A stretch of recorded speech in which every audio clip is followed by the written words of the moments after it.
Tuning in to the online broadcast network, AfterBuzz TV. Over 20 million weekly downloads in over 150 countries, and your number one source for after-show entertainment.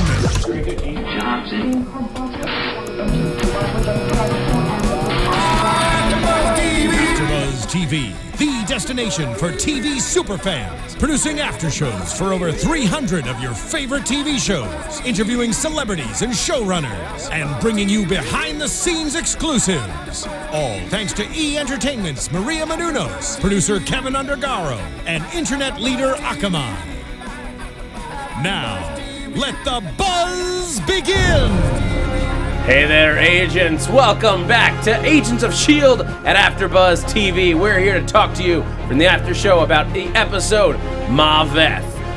I'm your host, Zach Wilson, filling in Megan's in the director's chair. Yeah. Much like Mac is filling in Coulson's chair as he goes off on some crazy adventure. Megan is out tonight. Joyce as well, but I got Jesse Klein here. Hey everyone, how's it going? I'm Jesse Klein. I'm filling in for Joyce. So you'll see all of my Snapchats. I'm kidding, I don't Snapchat. We've also weirdly switched sides of the table. We have. In this I'm used to the Jessica Jones setup. So it's okay. So it's fine, but this is a switch. You can find me on Twitter and Instagram at JessKlein1. That's JessKlein, the number 1. And I'm at that Zach Wilson. You tweet at me throughout the show. I got this up. Yeah, while the ladies are away, the men shall play. Are we playing? I don't know. We're going to nerd out. Okay, let's There's nerd no out. one to contain the comic book. We're just going to talk nerding about out now. So, Megan, if you're listening, control us from afar. Please use your mind powers. All right. Let's. Well, first thoughts, Jesse. What do you think? What do you think of tonight's? I thought it was episode? a solid episode. Nothing really surprised me. There was nothing that was like, I feel like last year's mid thing was pretty huge.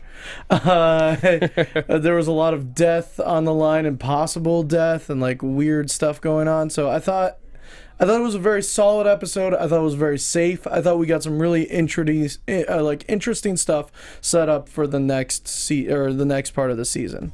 Yeah, I mean, this episode absolutely completed an arc. Yeah. That's what Agents of S.H.I.E.L.D. does that other shows don't, and why it stands above a lot of other shows is that it manages to have 2 full story arcs in a season. Yeah. Since season 2, that's the way that they've structured it. Like last year is the best example. We did the real S.H.I.E.L.D.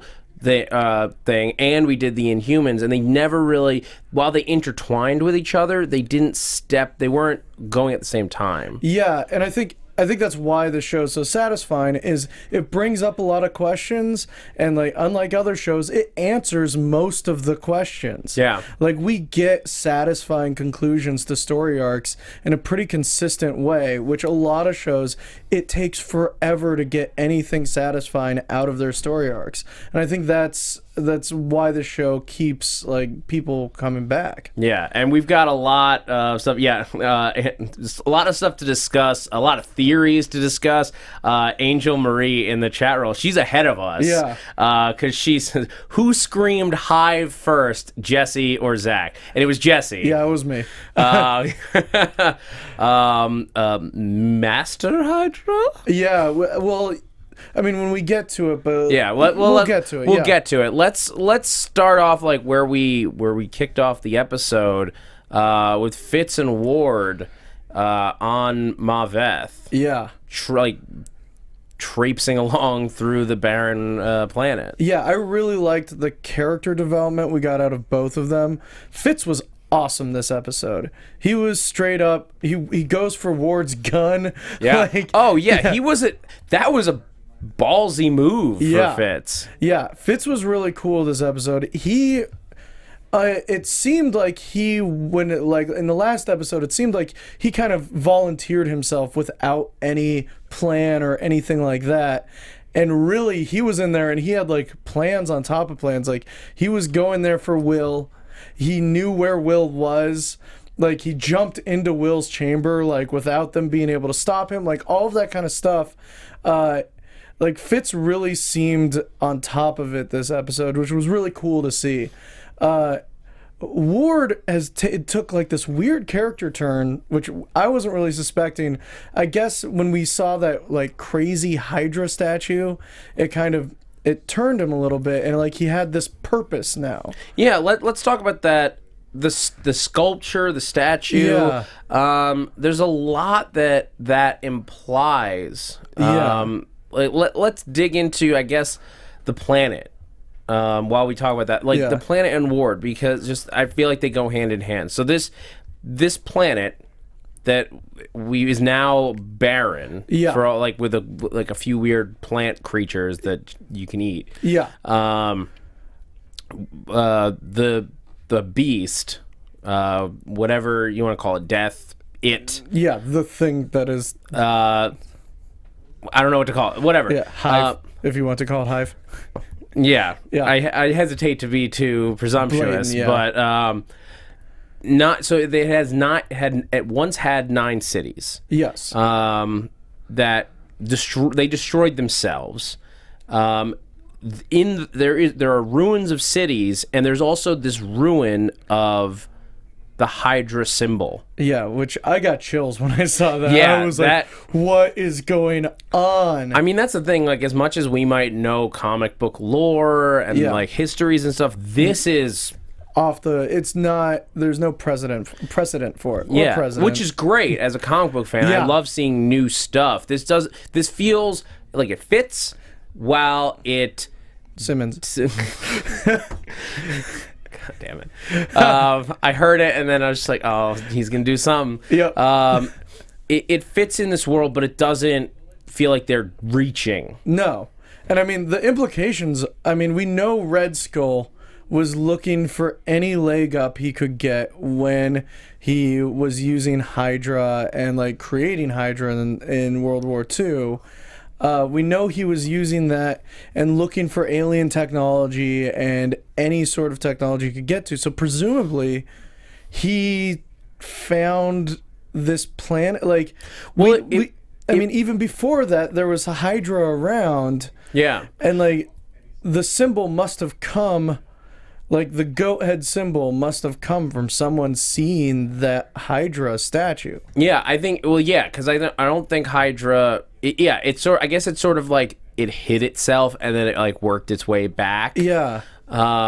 Because obviously so now we know that symbol is, and the Hydra symbol itself is ancient, and whatever this creature is, whether it's Hive or something else. Yeah. It is like the reason that it seems like Hive is a good thing, because Hive, you can kill it and it will come back. Yeah. Well, you've got to control the parasite itself. Madam Hydra for a long time was using Hive and Hive parasites to kind of create a Hydra army. Yeah. And so it really fits in with a lot of Hydra storylines that they're using this type of parasite thing. So, I mean, yeah, the implications are that this creature has been influencing Earth for years, and we've had no knowledge of it. Like, just because Hydra's been influencing Earth for years. So, yeah. So somehow this creature has been able to influence what's been going on here since, I mean, what's the earliest we know about it? The 1700s or something like that? Yeah, I mean, far back. Yeah. It is fairly ancient, I guess, in where it's been. It has such a deep backstory. So the symbol is old. And the reason we started talking about this is because of what it does to Ward. Yeah, it immediately changes him from not wanting to be on that planet to feeling like he has a purpose, to feeling like there is something that he has been working for, and this planet has gotten him closer to it. This is a guy who has, his family was abusive. His friends, he feels, abandon him even though he betrayed them. There's a guy who's been a lone gun for a while, just a murderer working for vengeance, and now he's finally got a purpose, a god he believes in. A god? Do you think it's a god he believes in, or does he just suddenly feel like he really is a part of something? I think I was using a god he believes in as like a quick way, but yeah, like he finally feels like there's something bigger that he can work for. For those of you asking what Hive is, it's it's an alien parasite creature that can split off and control multiple people at the exact same time. It's a hive mind. That's why its name is Hive, and it looks kind of octopusy and weird, octopus-esque. Regardless, I like octopusy. Yeah, James Bond, and they're in Earth, I think it was like 667 or something like that. Madam Hydra was basically just had a giant octopus head and was putting these like octopus beans on people and controlling them. If you Google search Marvel Hive, you will find, or Bing search it, whichever one, Yahoo.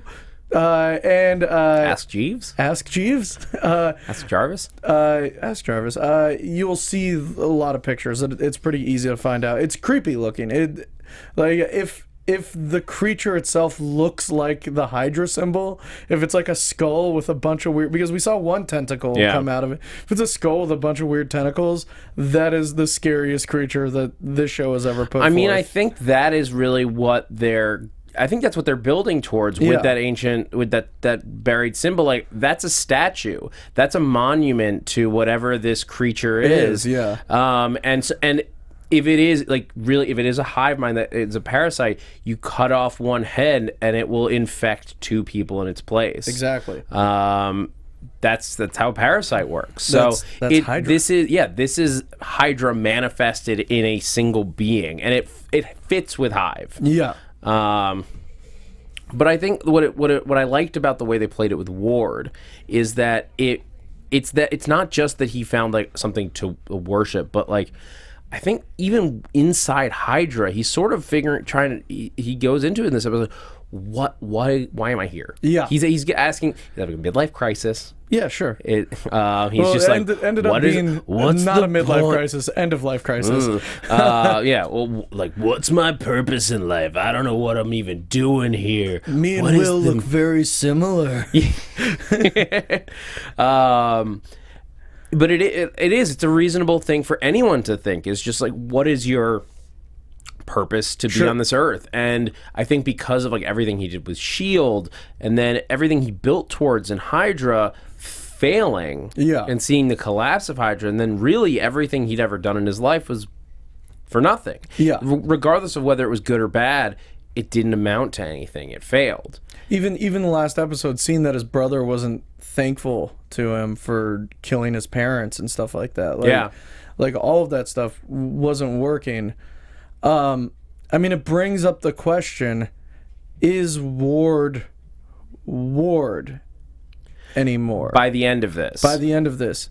In next season, is he the second half of the season? Second half of the season, is there going to be any part of Ward left? Well, regardless, I'm glad that we get to keep Brett Dalton around. He's a good actor, because I like him as an actor.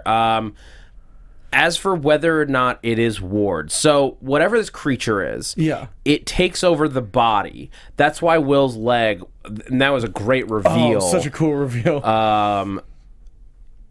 It takes over a body. It doesn't like. But the creature had knowledge that only Will would know. So when it what we've learned here is that when it takes over a body, because it doesn't just like copy. It's not like an Animorph. Yeah. God, I wish it was Animorph. Next time we can maybe it's the Andalites planet. God, if it was an Andalite planet. I mean, this thing is basically a Zerg. Can we just say it? A Yerk? Is a Yerk? Yerk. It's with a Y. Oh. Either way. Yeah. Regardless. Visser 3. When it takes over this body, it also takes over the mind. Yeah. And the brain has physical memories. Memories are stored in physical form. Like that's why whenever I see like in sci-fi when people mind swap, I'm like they swap like souls, I guess, but like the memories would be the same. You don't get to keep them. So he would have full access to everything that Ward is and was, and at least some of it. Yeah, like, it's physical form. But like you have to know the pathways, basically. Yeah, like, but in theory, if it depending on how advanced it is at this thing, it was advanced enough with Will, and granted, it had time with Will and not much else to do. It was just asleep in that bunker. Yeah, what was it doing in there? Maybe it was working its way through those neural pathways. Yeah, just taking a nap. You're a death god. Just take a nap. I mean, well, I guess it depends on what the hive does. Like, does it need to stretch its legs? Like, if Will's was really the last person on that planet, maybe there's just nothing to do, so it's just gonna chill here. Yeah, just be in this cool bunker. It's like, at least I don't have sand out here and getting my tentacles. Yeah. So, but at this point, I guess it's taken over Ward's body, so I think it will act on Ward's wants to a certain degree, because memories also feed emotion, and while it's an alien, so it's not going to have the same emotion, I think it will absolutely like feed what it's going to do. Yeah, in a way, like it's going to come to Earth with a hatred for S.H.I.E.L.D., maybe even a love for Daisy. Okay, yeah. Or like a lack of desire to hurt the members of our team that Ward didn't want to hurt. Yeah. That's interesting. I feel like it's less. I would really like it to be like it's not Ward at all. Like I feel like it's more interesting if it's a completely new character that just has access to his memories. That just has access to his memories, and then maybe halfway through it realizes that Ward is still influencing it. Like it completely acts differently than Ward, but then there's a part where like it can kill Daisy, and then it realizes it can't because it's still got a piece of Ward as a part of it. You know what I'm saying? I think that's like a more interesting part of it would be a more interesting story. Yeah. Yeah. It could be cool. I mean, look, it could go either way. I think either way you're gonna have Ward's memories in play. But yeah, I would love the show to take a big turn. Yeah. And I think part of that big turn is going to be paying off what they've been teasing with us with since the summer, which is Secret Warriors. Yes. Because this was the episode where we really saw Secret Warriors start to happen. Oh my god, so cool. When Joey melted the bullets, I was like, this is legit. Like, I mean, when he melted the bars, so they could go into the sewer grate, like that's the thing, is that like this is like those four people, all with their own superpowers. Quake with her powers, Lincoln with his electricity powers, Joey with his melt-em-alls, and May. That part where it was like, you don't feel like you belong here, you're not a hero, you don't think you can do anything. It's pretty much what we're all thinking. Not me. And not me. Okay, not May, but the rest of us. No, it's great. And like this is the whole thing since the end of last season was Daisy's gonna get to. I was like, she was Sky when that happened. It takes a moment. But yeah, so she is being given like a team. Like she's gonna assemble a team. Yeah. I think for sure. I think with Mac kind of getting an upgrade and Daisy getting like an upgrade as well. Like I feel like both of them are like getting leadership positions in S.H.I.E.L.D. And so like I think that's going to lead to like Daisy getting her Secret Warriors. Yeah. And it's going to be like I think that's what this next part of the season's going to be about is Hydra. Now they've got this superhuman, they almost foreshadowed it, where where Ward is talking about you got to adapt, you got to change with the times. Like, you know, you hear about these Inhumans, like they're these people with powers. I don't like it, but it's the way it's going. And Ward's way of adapting ended up being getting killed, and now he has superpowers because he's got a secret alien in his brain. Yeah. Yeah. It's got a secret alien in his brain. Secret alien in his brain. Hashtag secret alien. Hashtag secret alien. Or hashtag secret alien in the brain. Yeah. It's a little long, but it's funny. Work on it, Cypress Hill. Yeah, and as they put it, the Power Rangers. Yeah, the Power Rangers. But what I loved about that sequence was that like they were all using the different skill sets to be effective on a mission. That was really cool. Yeah. Seeing like Joey melt the grate, and then Lincoln being like, "I got the power grid," and like you know, Daisy took out some thugs. Lincoln killed. We finally got a name for him, Guerra. Mr. Guerra. Yeah. AKA Iron Chef telekinesis. Iron Chef, not telepathy.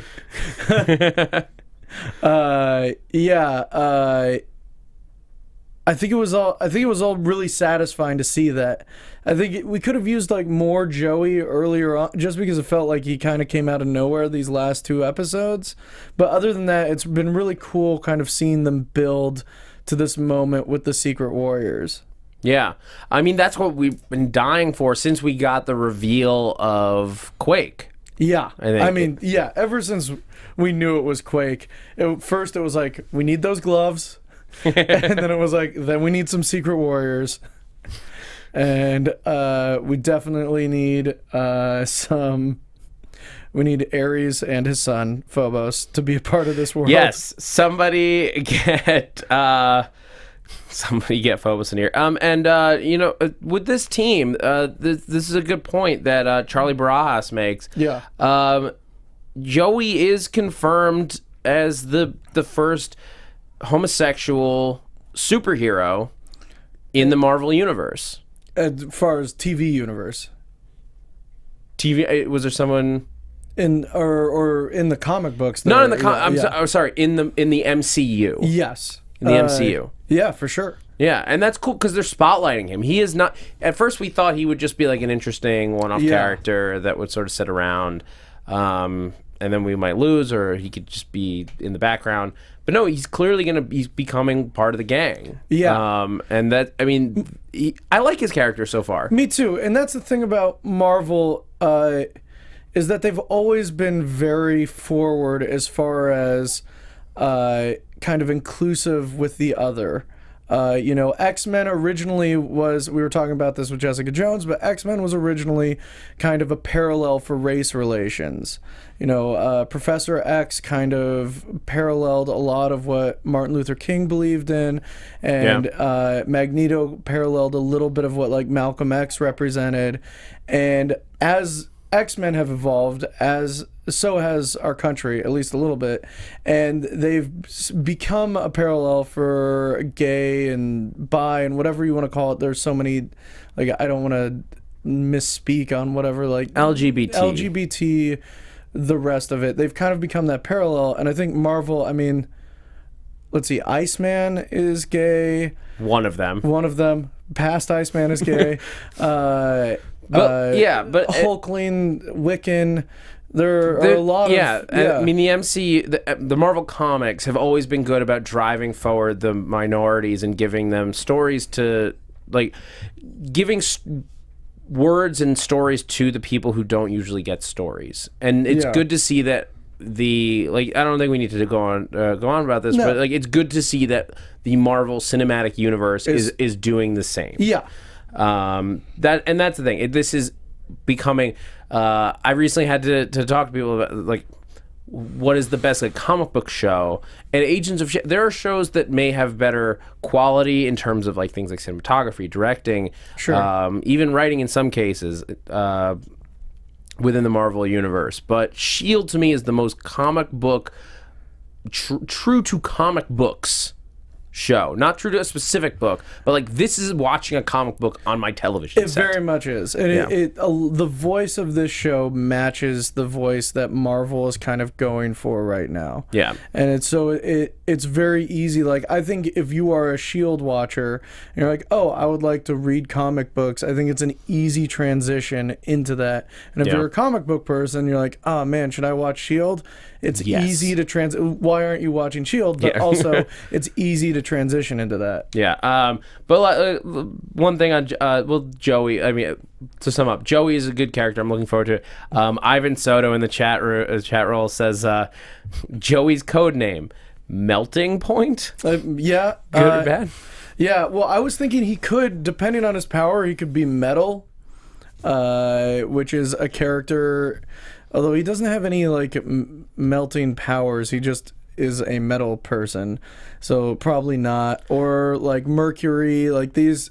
There's no one really with his specific power set in the Marvel universe. To me, he reads as an original, and I'm more than fine with that. Oh yeah, same here. Yeah, I think he's a great original. I think because they're using Inhumans, there's a lot of opportunity to just come up with original characters, and the Inhuman power set is so weird and varied that it goes from someone who, you know, whenever they speak they create destruction around them, or someone who has really strong hair that they control. Yeah, like these are like it's, or someone is a doorway. Like the Inhumans allow you to kind of create interesting original characters that you can just put in the show. Yeah, I mean, the Cocoon offers you a big opportunity to transform people. Yeah. Even more so, I think, than Yep.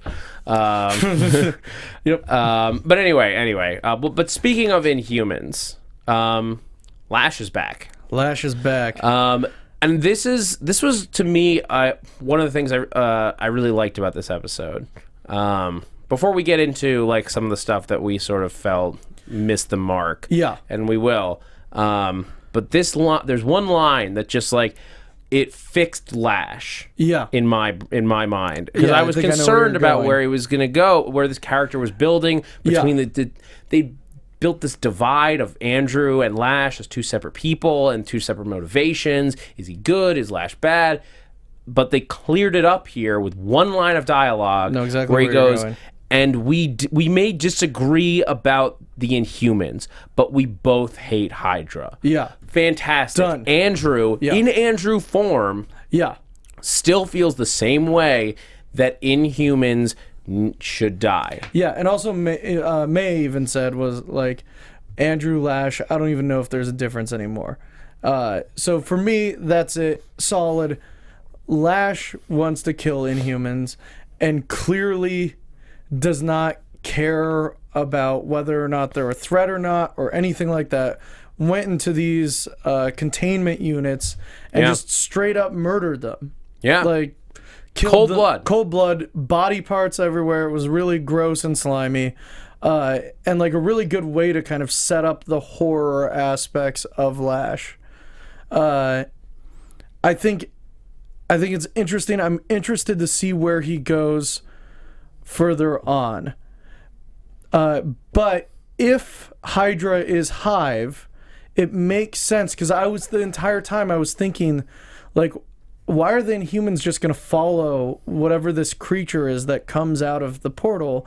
And it's like, they won't follow it. It will infect them, and they will be mind controlled and have to do whatever the thing is that comes out wants them to do. That's why they were building this army. It's because they wanted a powerful army of these Inhumans to kind of give to this mind controlling thing. So I think it'll be interesting going on, seeing where Lash fits in. Is he just going to show up every once in a while and like kill an Inhuman? Or are they going to go hunting for him? I mean, he may disappear for a little while. Yeah. Who knows? I can't imagine we're not going to eventually get a Hive asterisk Hive versus Lash. Yeah. They both have big tentacles on their heads. A lot of tentacles Point going it on. out. And then Medusa comes in, and it's just a hair battle. Yeah, battle hair. Oh my god. But yeah, so before we get a little bit more into this story, talk about Bobby, Mac, Hunter, Sure. some more about just the structure of this episode, Coulson, and like having to go doing what he did. Yeah. I want to give some shout outs to the iTunes reviewers, because you guys are amazing. The best. Truly amazing. And I'm going to kick it off. I'm going to go north of the border. What? Because somebody tweeted me Canada? a Canadian review. And that's how you can do it. If you guys are international, we love our international fans. Yeah. Because that still blows my mind that there are people around the world listening to us. Yeah, we got someone from Belgium, someone from a couple people from Brazil. Yeah, let us and- know that they were there. And it's hard for us to check Australia. it's hard for us to check all the different iTunes Yeah. to know that the reviews are there first, and then it's also just complicated to view get 'em, them. yeah. So the best way that you can let us know that you reviewed the show, send us a tweet. Just take a screen grab and tweet it at us. And Kaylee Rose did. She said, "I blame this podcast for turning me into a Marvel nerd. I've been tuning into this after show since season 1 and love it. My favorite group of AfterBuzz hosts. I blame Zach for turning me into a comic book reading nerd." What a high compliment. I know. Yeah. I feel like I'm so proud to have done that to somebody. Yeah, that's... I apologize to your bank account, Yeah, but it's an expensive hobby. yeah, you don't tell me. Also, my unborn child will undoubtedly recognize your voices. Thanks for the great insights. That is sweet. Yeah, that's sweet. Definitely. But yeah, and then stateside, we got Coulson's new squeeze left us a review. Okay. Dear Phil Coulson's left hand, I know you have trouble moving on these days, but you seriously need to move on. Or I know you have trouble moving these days, but you seriously need to move on. Your relationship with my Coulson was given the axe months ago. I know you've lost your grip on reality, but he's with me now, okay? Well, not anymore. I was there in his time of need to give him a hand after you left him. You just need to get yourself a manicure and let your fingers do the walking. Yeah. There are plenty of wrists in the sea, but Coulson's is mine. Or was. Yeah. Sorry, Coulson's new squeeze, but your last squeeze was another man's heart. And it's now with the enemy. Yeah. He had it with him when he appeared. He did. Yeah. Wiggly Jiggly Giggles says thanks for your content. I have to read the names. No, that's a great name. I enjoy listening to the podcast weekly on my morning commute. And then Phil Coulson's left hand is here. Thank you. It's a long one, but totally worth it. Oh, this is a long one, but I feel like Phil Coulson's left hand has earned this. Yeah. It is I, Phil Coulson's left hand, and I have 3 things I want to say. They are epic things, so I need them to be read aloud in your most epicest, because epicest is totally a word, voice. Here we go. I'm like 95% sure the real reason Phil dive-bombed off that Quinjet and into the portal was to get away from me. I mean, seriously, Phil, I know you don't like me. You had me shoved in a glass box, stuffed me in a science lab with the nerds, but going to another planet is taking it a little far, don't you think? I can open ketchup packets, if you noticed in the beginning of the episode when Coulson dinner was taking place, and yes, that ship name, according to Constance Zimmer, Phil can't open his ketchup because that stupid replacement.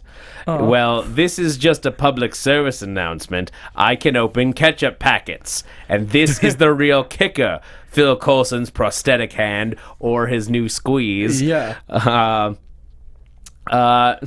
Phil Coulson's prosthetic hand has its own MCU Wikia page. I'm going to have to look You it don't up. have to look at that. Yeah. This is an injustice. Someone better make me a page soon, or I'll Well, I don't know what I'll do, but I'll be bad. It'll be bad if you're still reading this and haven't stopped because you're already running late on time, which we kind of are. Yeah. Kudos. If you're not still reading this, then I'm shouting into the void or the alien portal. You know, whatever works. Sure. That was... Thank you, Phil Coulson's left hand. And then the next review, the last one, is at Phil Coulson's left hand from Dingo Photo. You're not needed. He does better without you. You were dead weight. Whoa. Now he has that cool black hand, so you're just sad. He can still clap. Can you? No! Ha! Go find a glove to hide in. Signed, the right hand. Whoa. There's a lot of blows beef. There's beef. 3 hands fighting right now, and not the one that we're waiting for with Iron Fist. Yeah. It's just 3 different hands. You guys are amazing. Keep those reviews coming. If Phil Coulson's feet want to get in the action, they can leave us a review as well. Oh, for those of you playing the drinking game where you drink every time we say ah, ah, ah, ah, ah.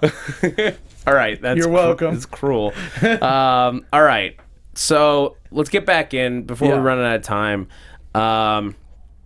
So Bobby, Mac, and Hunter during this whole thing, like, they storm the castle, get inside, as we talked about with Team Power Ranger. Yeah. Mac was awesome this episode, by the way. Like, Mac really came into his own. Yeah, here. like, really good director skills, like, took over. It was really cool to see. It was really cool to see that type of character development for Mac, especially like thinking back over last season where it was like, is Mac part of Hydra? What is he doing? Like when he and Bobby, we didn't know what part of. Like they've both had a really good character arc. Bobby also had some awesome moments where it was like, we need to take out about a dozen Hydra in there. We need to do it quiet, and she was like, on it, and then just left. Like didn't even wait for Mac or Hunter to help her. She was like, okay, bye, and just went and took care of it. Yeah, like Bobby, there wasn't a lot of Bobby, but what we got was cool Bobby. You know what I really observed in this episode, because it took like, we've talked about it before, but I really noticed it here, is that when they're just like, well, we got to take out these 12 Hydra agents, and we got to do it quietly. Bobby just walks out and is like, I got it. Don't even think about it. And the guys are just like, she's got it. Yeah. What that says about the way that this show and these characters have really moved, there is no question that this woman is going to just go in there and take out all these agents. Yeah. It is not even a second thought. Not because she has superpowers or anything. She's just a badass.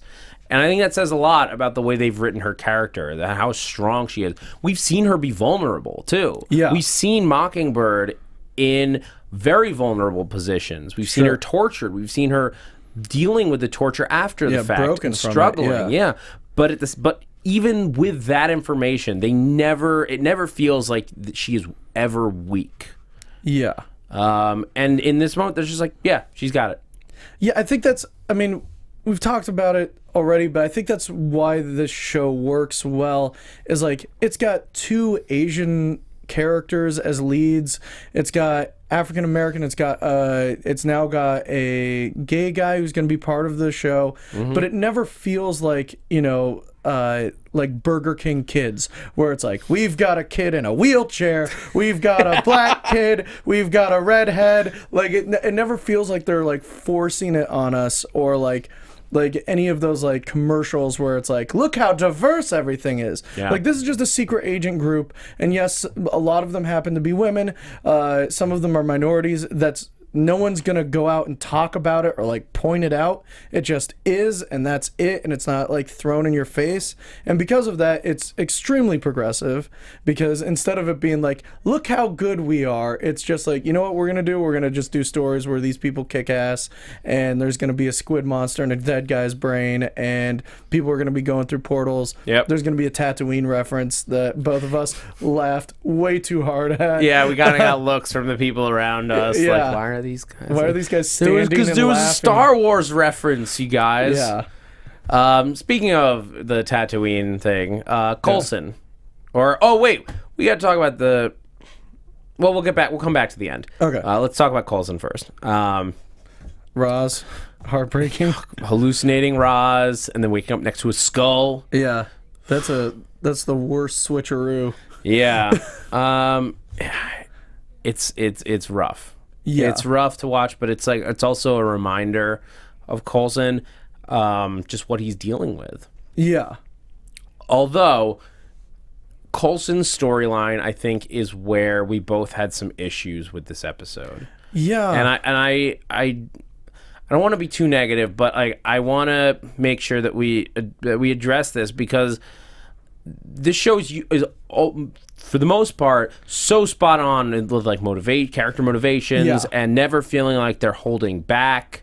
Never feels slow or like they're intentionally waiting on something or using a MacGuffin, or like a character almost never acts out of character to sacrifice story. Yeah. Which gets annoying on a lot of shows where it's like that character would never act like that except to progress the story, which they're trying to get to. Yeah.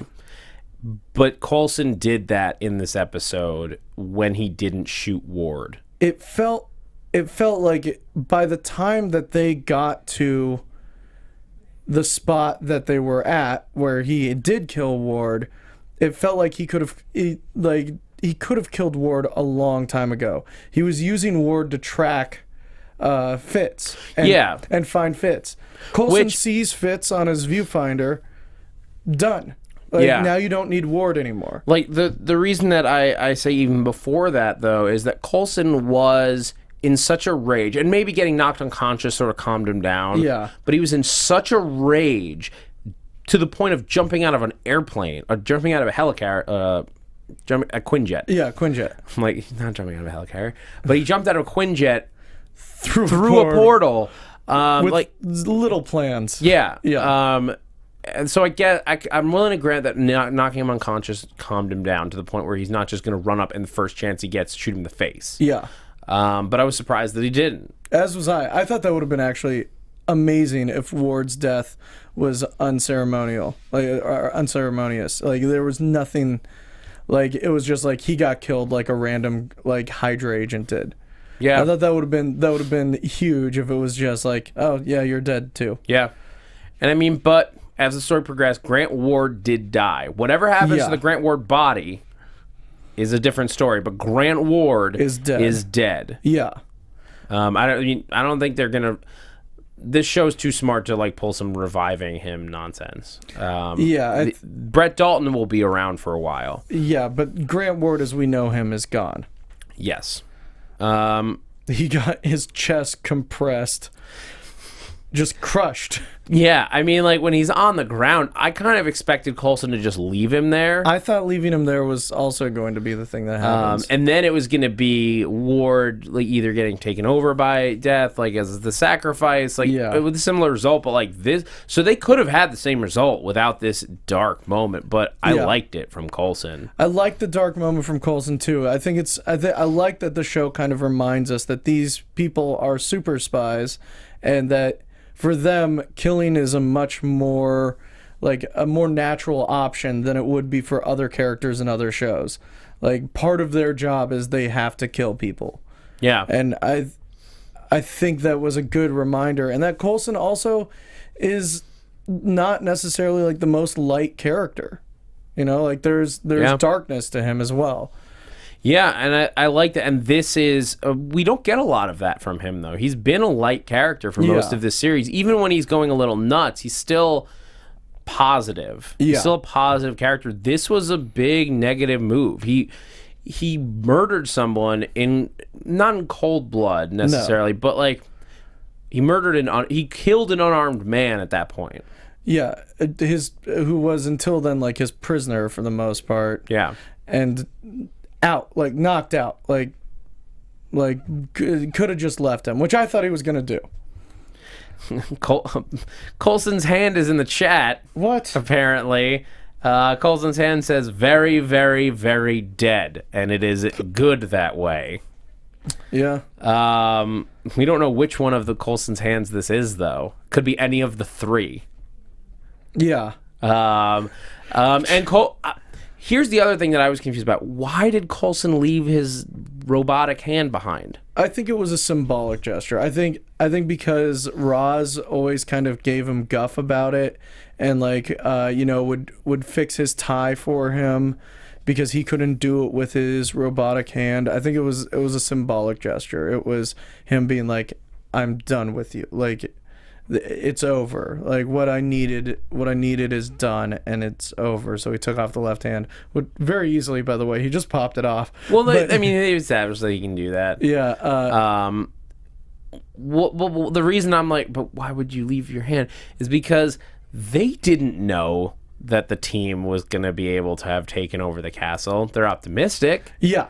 But they very easily could have come back through that portal into a room full of Hydra, in which case you kind of might want that robot hand. For sure. I think for him at the time, the symbol is, I mean, they took their time getting to that portal. We were like, run to the portal. Ward's dead, just run. And apparently it stayed, did it stay open long enough for Ward to get through? Is that what we're assuming? I think that's the only way we can. If somehow Ward got through a different way, then this entire part of the arc was kind of useless. Like, if that creature could have gotten through a different way, then why did they need to send a team through So we have to assume that the portal stayed open longer than we thought it was going to. Yeah, maybe even because of being blown up. If it's a frequency thing, it may have extended that or something like that. Anything. Yeah. I'm willing to believe that it made it through before it closed, because I'll bet you as soon as Coulson and Fitz, I think the reason, because you talked about the time felt a little weird with how they got to the timing was very weird, because that chamber that they went back up to the bus in was outside in the tents, not anywhere near where the chamber where the portal is. So they had to have gone back into the sewers and popped out and gotten into that chamber with enough time while May is firing the missiles. So there's a weird time discrepancy there. And that was very odd for me, where it was no, she's firing on them, and that was outside. That was nowhere near their chamber, the thing that Lash was inside of. Yeah. And I'm assuming we just sort of jumped over a few of the moments there. Yeah.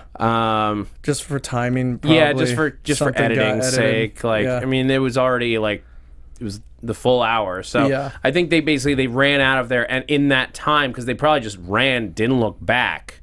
That was when maybe I'll just call it Maveth. Yeah, sure. No, but that's the name of the planet, so that's confusing. Just Death or the Thing. The Thing. Yeah. When Thing Ward, whatever, got through the portal is because they just had to run. Yeah. Because they're this building's getting blown up. Yeah. Well, yeah, and that thing had to... I mean, also, that thing, Ward's body was far away from Will's body. So that thing had to crawl out of Will's body. Yeah, but we don't know how fast. We don't know how fast it can move. Yeah. I think it's fair to assume that it can move fast. Sure. Maybe it can only take over dead bodies. I think that might be... Yeah, that thought popped into my head. Yeah, I think that's definitely why... I was thinking that's why the Hydra symbol is a skull with tentacles coming out of it. Because that's... it's taking over a dead body with the tentacles kind of wriggling out from underneath. It might not look like a skull with tentacles. It might be just a tentacle beast that has a skull that's wearing a skull as a hat. Yeah. Hat skull. Wearing a skull as a hat. Yeah. Almost a skull cap. Yeah, a skull cap. Yeah. Oh, God. Happy Hanukkah, everyone. Yeah, happy Hanukkah. Oh, man. So, yeah, I mean, that's the episode. Do you have any other final thoughts on the episode itself? Yeah, like I said it before, this felt very safe.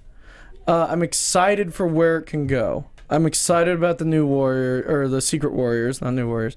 No, it's a whole other thing. Yeah, I'm excited about the Secret Warriors. I think I'm really excited to see how their training and transitioning is going to be. I'm wondering if it's going to be a time skip, like they've done before, if the next part of the season is going to be like after Lincoln and Joey have been training for a while. Yeah, I'm assuming we're gonna get a time jump. Yeah. I think Lincoln and Joey. Lincoln and Joey are going to be really trained up at that point. I think we'll probably even just jump into having one or two more people on that team. Yeah. By the time we come back. So you think they'll just added characters? Yeah. Yo. Yes. We talked about her casting last week. Yeah. I think absolutely we come back. Maybe we do a recruiting episode. But I would say there's a very good chance that we just come in and we have characters. Yeah. That's the speed of this show. Like, why waste time recruiting when you can just give us these characters? That'd be pretty cool.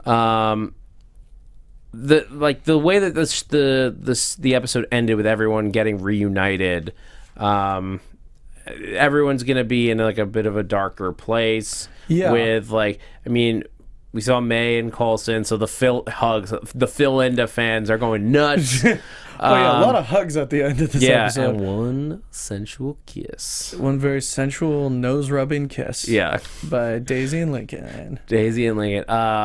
Electric Daisy? Electric Daisy, I like that. Sounds like a fun bar. Or like a really happy 70s band. Yeah, the Electric Daisy Dance Company. I'm calling them Electric Daisy. I'm cool with that. I'm sure the internet already has some ship names for them. Sure. I think we talked about lazy the last Lazy. time. If we're being lazy about our ship names. Sure. They're just called lazy. All right. With that, I want to get into some news and gossip, if we could. AfterBuzz TV News. There's some big stuff to discuss this week. A lot going on. First, do you want to talk about this? You know what? This thing's quicker. Yeah.